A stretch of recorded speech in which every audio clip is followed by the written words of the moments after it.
بشارت ہو اے قادریو، اور جو سلطان الاولیاء کے سلسلے میں ہیں ان کے لیے بشارت ہو۔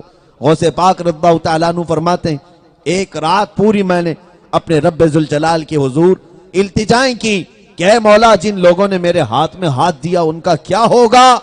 غوث پاک رضی اللہ تعالیٰ عنہ اپنے رب سے مناجات کر رہے ہیں، مولا جو میرے ہاتھ میں ہاتھ دیا، جو میرا مرید ہوا، اس کا کیا ہوگا۔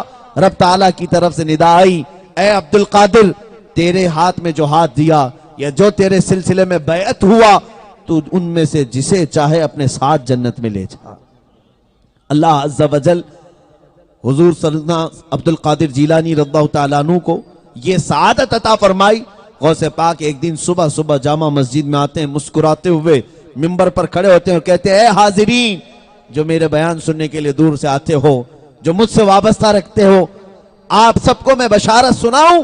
لوگوں نے مچل کر کے کہا اے سلطان الاولیاء سنائیں کیا بشارت ہے۔ فرماتے ہیں میرے رب نے کل رات مجھے انعام کے طور پر یہ دیا کہ اے عبد القادر تیرے لیے انعام ہے کہ تیرا مرید اس وقت تک دنیا سے نہیں جائے گا جب تک وہ اپنے گناہوں سے توبہ نہ کر لے، بغیر توبہ کے تیرے مریدوں کو میں موت نہ دوں گا۔ غوث پاک رضی اللہ تعالیٰ عنہ کے مریدین کے لیے کتنی بڑی بشارت ہے۔ ایک مرتبہ ایک شخص کے بارے میں شکایت لے کر کے لوگ حاضر آئے، کہا باب العزج قبرستان میں ایک قبر میں سے بہت تیز آواز آتی ہے، رونے دھونے کی آواز اور کبھی گدھے جیسی آواز، ایسا لگتا ہے شاید اس کی قبر میں عذاب ہو رہا ہے، ایسا لگتا ہے شاید اس کی قبر میں عذاب ہو رہا ہے۔ غوث پاک رضی اللہ تعالیٰ عنہ نے خبر لانے والے کے بارے میں پوچھا، اس سے پوچھا جس کے بارے میں تم کہہ رہے ہو جس کی قبر میں کیا وہ ہمارا مرید ہے؟ لوگوں نے کہا حضور معلوم نہیں آپ سے بیعت ہے یا نہیں۔ تھوڑی دیر کے بعد غوث پاک رضی اللہ تعالیٰ عنہ پوچھتے ہیں کیا وہ ہماری مجلس میں آیا کرتا تھا؟ لوگوں نے کہا یہ بھی ہمیں معلوم نہیں آتا تھا کہ نہیں آتا تھا۔ غوث پاک رضی اللہ تعالیٰ عنہ تھوڑی دیر خاموش رہے، پھر پوچھتے ہیں کیا وہ ہمارے کھانے میں سے ہمارے لنگر میں سے کبھی کچھ کھایا ہے؟ لوگوں نے کہا ہمیں یہ بھی معلوم نہیں کھایا ہے کہ نہیں کھایا۔ تھوڑی دیر تک غوث پاک رضی اللہ تعالیٰ عنہ مراقبے میں رہے، آنکھیں بند کر کے بیٹھے رہے، اور اس کے بعد اللہ اکبر کہہ کر آپ نے آنکھیں کھولی، کہا اے لوگو جاؤ خوش ہو جاؤ، میں نے اس کے حالات کو دیکھا اور میں اس کی قبر کے مکاشفے میں تھا، میں نے رب تبارک و تعالیٰ کے حضور اس کی التجا کی، پتہ چلا وہ نہ ہمارا مرید تھا، نہ وہ ہمارے بیانات میں آتا تھا، اور نہ اس نے کبھی ہمارے ہاتھ سے ہمارے لنگر سے کھانا کھایا۔ ہاں البتہ اس کی زندگی میں ایک بات ملی کہ وہ میرا نام جب بھی سنتا تھا تو ادب سے کھڑا ہو کر کہتا تھا وہ تو اللہ کے سردار اولیوں کے سردار ہیں، وہ میرے بارے میں حسن ظن رکھتا تھا، میرے بارے میں اچھا گمان رکھتا تھا۔ رب تعالیٰ نے فرمایا اے عبد القادر وہ تیرے بارے میں محبت کا جذبہ رکھتا تھا، اس لیے آج اس کی قبر سے میں عذاب کو ہٹا دیتا ہوں۔ اللہ اکبر، غوث پاک سے محبت رکھنے والے کے لیے قبرستان میں سے عذاب کو اٹھا لیا گیا۔ آج ہم سب کو بھی اس بات کی ضرورت ہے کہ ہم سلطان الاولیاء سیدنا عبد القادر جیلانی رضی اللہ تعالیٰ عنہ کی نسبت حاصل کریں، اور ان کے سلسلے میں ضرور بیعت ہونا چاہیے۔ جو کسی سے مرید نہ ہو، بیعت نہ ہو، اس کے بارے میں بڑا ڈینجر ہے کہ وہ شیطان کا کھلونا بن جاتا ہے، جہاں چاہے شیطان اسے گھماتا ہے۔ لیکن سلطان الاولیاء غوث پاک رضی اللہ تعالیٰ عنہ کے پاس ایک شخص حاضر ہوا، جب آپ کا یہ بیان سنا کہ ان کے مرید کو اللہ تعالیٰ اس وقت تک دنیا سے نہیں اٹھاتا جب تک اسے توبہ کی توفیق نہیں ملتی۔ ایک بہت دور سے شخص آیا، ایک شخص بہت دور سے آیا اور اس نے یہ سوچا کہ میں بھی اپنا ہاتھ غوث پاک کے ہاتھ میں دے دوں۔ غوث پاک کے پاس جب وہ پہنچا تو پتا چلا کہ سلطان الاولیاء کا وصال ہو چکا ہے، انتقال ہو چکا ہے۔ وہ بڑا نادم و پریشان ہو کر غوث پاک کے مزار پاک پر آیا، مزار پاک پر حاضری دے کر رونے لگا، میں تو مرید ہونے کے لیے آیا تھا، میں تو بیعت ہونے کے لیے آیا تھا، آپ کے مریدوں کی میں نے فضیلت سنی، لیکن آپ دنیا کو چھوڑ کر دار بقا کی طرف چل پڑے۔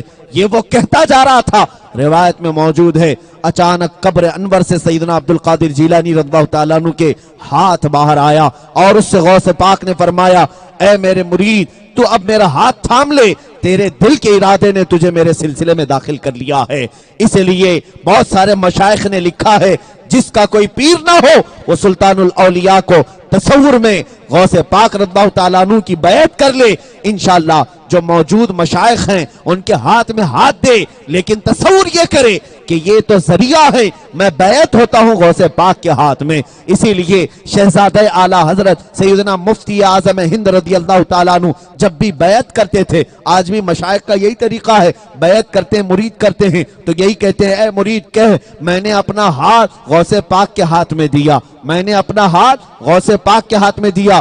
مفتی اعظم ہند رحمۃ اللہ تعالیٰ علیہ بھی یہی بیان کیا کرتے تھے۔ روایت میں یہ ملتا ہے ایک مرید نے ہاتھ میں ہاتھ دیا تھا، حضور سرکار مفتی اعظم ہند رضی اللہ تعالیٰ عنہ سے اس نے سوال کیا، میں تو ہاتھ آپ کے ہاتھ میں دیا ہوں، آپ مجھ سے یہ کیوں کہلا رہے ہیں کہ میں نے اپنا ہاتھ غوث پاک کے ہاتھ میں دیا، کیا یہ جھوٹ نہیں ہو جائے گا؟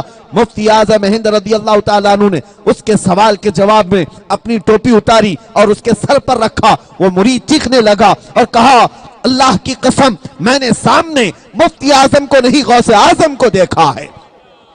یہ ہمارے مشائخ ہیں جو بیعت کرتے بھی ہیں تو سلسلہ غوث العظم میں بیعت کرتے ہیں، سلطان الاولیاء کے سلسلے میں بیعت کرتے ہیں، صرف وہ فضیلت حاصل کرنے کے لیے کہ غوث پاک نے فرمایا میرے مرید کو اللہ تعالیٰ اس وقت تک موت نہ دے گا جب تک وہ اپنے گناہوں سے توبہ نہیں کر لیتا، توبہ کے بعد اللہ اسے دنیا سے اٹھائے گا، پاک کر کے اٹھائے گا۔ یہ غوث پاک کی اس فضیلت کو حاصل کرنے کے لیے دنیا آج قادریت میں اور اپنے سلسلے قادری میں داخل ہونے پر فخر محسوس کرتی ہے، صرف عوام نہیں علماء و مشائخ بھی ہیں۔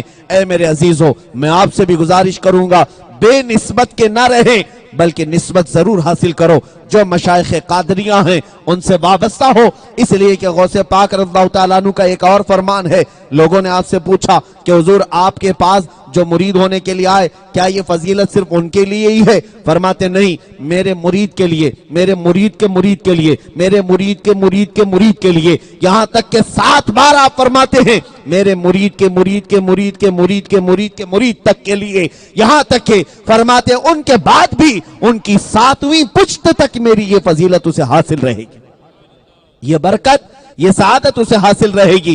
عزیزان گرامی، سلطان الاولیاء سیدنا عبد القادر جیلانی رضی اللہ تعالیٰ عنہ کو جب بھی کسی نے دستگیری کے لیے پکارا، مدد کے لیے پکارا، آپ اس کی دستگیری فرماتے رہے، اس کی مدد کرتے رہے۔ حضرت سیدنا محمد الہندی المتقی رضی اللہ تعالیٰ عنہ، یہ غوث پاک کے خلیفہ ہیں، فرماتے ہم ایک مرتبہ کشتی کا سفر کر رہے تھے، ہندوستانی کچھ زائرین غوث پاک کے پاس آئے تھے ملاقات کے لیے، جب وہ واپس جا رہے تھے تو کشتی میں بیٹھے، بھنور سمندر ایسا کہ طوفانی ہوائیں آنے لگی، بھنور میں پھنس گئی، کشتی میں تھوڑی سی دراڑیں آ گئی، کشتی پھٹ گئی، پانی کشتی میں اندر آنے لگا، اب لگا کہ اب ڈوبے گی، تب ڈوبے گی، کشتی میں پانی بھرنے لگا، سارے جو اس میں موجود تھے حضرت محمد المتقی فرماتے ہیں ہم ڈر گئے کہ اب کشتی غرق ہو جائے گی بیچ سمندر میں، ہمارے جسموں کا بھی پتہ نہ چلے گا۔ اچانک وہ سارے لوگ کہنے لگے یا غوث الثقلین امددنا، یا غوث الثقلین امددنا، اے ثقلین کے غوث ہماری مدد فرمائے۔ حضرت سیدنا محمد متقی فرماتے ہیں ہم نے کشتی میں دیکھا اچانک ایک کوئی درویش اپنے سر پر چادر اوڑھے ہوئے ہماری کشتی میں اٹھ کر کے بیٹھ گیا، اور اس کے ہاتھ میں ایک لمبی سوئی تھی، دھاگا تھا، اور وہ ہماری کشتی کو سینے لگا، ادھر ادھر سے سل دیا، پانی پورا باہر نکالا تو دیکھا کشتی بھنور سے باہر آ گئی ہے اور صحیح سلامت چلنے لگی۔ ہم نے دیکھا کہ یہ درویش آیا کون ہے، ہم میں سے کون ہے یہ جو اپنے سر پر یہ اس طرح کی چادر اوڑھے ہوئے ہماری کشتی کی اس پھٹی ہوئے پیوند کاری کر رہا ہے۔ اچانک ہم نے اس کا ہاتھ تھاما تو دیکھا انہوں نے چادر اٹھائی، وہ سیدنا عبد القادر جیلانی تھے، غوث پاک رضی اللہ تعالیٰ عنہ تھے۔ جس مرید نے آپ کو دستگیری کے لیے پکارا آپ بنفس نفیس وہاں پر حاضر ہوئے۔ میرے عزیزو، یہاں پر سوچ و بچار اور عقل کا کام نہیں کہ بغداد سے کتنی دیر میں پہنچے، کیسے پہنچے، کہاں سے آئے، نہیں، یا اولیاء کاملین کی وہ باتیں ہیں جہاں ہماری عقل تھک جاتی ہے، ہماری سوچ ختم ہو جاتی ہے، اس لیے کہ اللہ تعالیٰ اپنے اولیاء کو وہ تصرف و اختیار عطا کیا ہے، وہ پل بھر میں جہاں چاہیں وہ حاضر ہو جائیں۔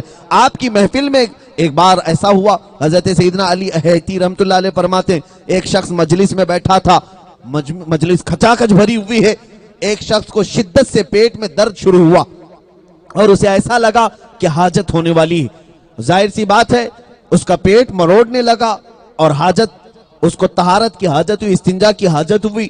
وہ سوچا کہ اب کیسے اٹھوں، مجلس میں اتنا کھچا کھچ بھرا ہوا تھا کہ پیر نہیں رکھ سکتا تھا. اگر اٹھاتا پیر تو کسی کی گود پر یا کسی کے کندھے پر. وہ ڈر گیا کہیں میری یہاں پر نجاست نہ نکل جائے. اسی اثنا میں وہ شخص کہتا ہے میری آنکھ پر غشی طاری ہوئی، آنکھ بند ہوئی. غوث پاک کا بیان چل رہا تھا. وہ کیا دیکھتا ہے، اچانک وہ اس مجلس سے نکلا ہے اور ایک جنگل میں، بغداد کے قریب ایک جنگل میں وہ حاضر ہے. اس نے دیکھا ایک نہر بہ رہی ہے اور وہ اس نہر کے کنارے اپنی حاجت سے فارغ ہو گیا، اپنی حاجت سے استنجا سے فارغ ہو گیا. اور وہ اپنے کپڑے اتار کر ایک درخت پر لٹکایا تھا. اس پہ چابیوں کا چھلا بھی تھا اور کچھ ضروری سامان بھی درخت پر اٹھا کر کے اس نے لٹکا کر رکھا تھا. اپنی طہارت سے فارغ ہو کر دھو کر وضو کر کے کپڑے پہن لیا اور وہاں سے وہاں سے نکل کر کے وہ چلتا ہوا آیا. اتنی دیر گزر گئی، اچانک آنکھ کھلی تو دیکھتا ہے وہ اسی مجلس میں بیٹھا ہے جہاں سلطان الاولیاء بیان کر رہے ہیں. غوث پاک رضی اللہ تعالیٰ عنہ اب پیٹ میں مروڑ بھی نہیں ہے، حاجت بھی نہیں ہے، طہارت کی ضرورت نہیں محسوس ہو رہی. لیکن اس کے ساتھ ہوا کیا تھا، وہ چابیوں کا چھلا جو اس نے لگایا تھا وہ درخت پر بھول گیا تھا. وہ سوچا کہیں یہ وسوسہ تو نہیں ہے، مجلس میں بیٹھ کر کے طہارت کیسے ہو سکتی ہے، مجلس میں بیٹھ کر میں ندی کے کنارے جا کیسے سکتا ہوں. تھوڑی دیر کے بعد اس مجلس کے ختم ہونے کے بعد وہ اٹھا اور وہ جگہ اسے یاد تھی، اسے وہ تمام نشانیاں معلوم تھی. وہ ندی کے کنارے یہ ڈھونڈتے ڈھونڈتے پہنچا. جا کر دیکھتا ہے اس درخت پر اب بھی اس کے چابیوں کے چھلے لٹکے ہوئے تھے، موجود تھے. یعنی یہ سلطان الاولیاء سیدنا عبد القادر جیلانی رضی اللہ تعالیٰ عنہ کا تصرف ہے کہ وہ جب چاہے پوری دنیا سے تمہیں اوجھل کر دیں اور تمہاری ضروریات کو پورا کریں اور پھر تمہیں اسی مجلس میں حاضر بھی فرما دیں. غوث پاک رضی اللہ تعالیٰ عنہ کے کرامات میں سے اے میرے عزیزوں، کرامات کا وقت نہیں، بہت بے شمار چیزیں ہیں.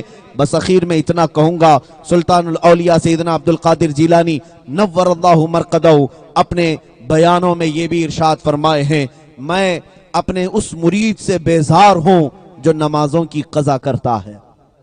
فضیلتیں تو سن لی. وہ مرید ظاہر سی بات ہے کہ وہ توبہ کیے بغیر نہیں مرے گا. غوث پاک رضی اللہ تعالیٰ عنہ کے ساتھ وہ جنت میں جائے گا. مریدین قادری، یہ فضیلت تو اپنی جگہ پر، لیکن یہ بھی سن لو آپ نے فرمایا جو نمازوں کو ترک کرتا ہے اسے ہمارے قبرستان میں بھی نہ لایا جائے.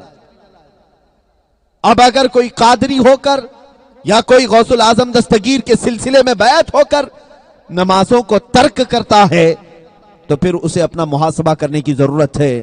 تمہاری نسبت میں کمزوری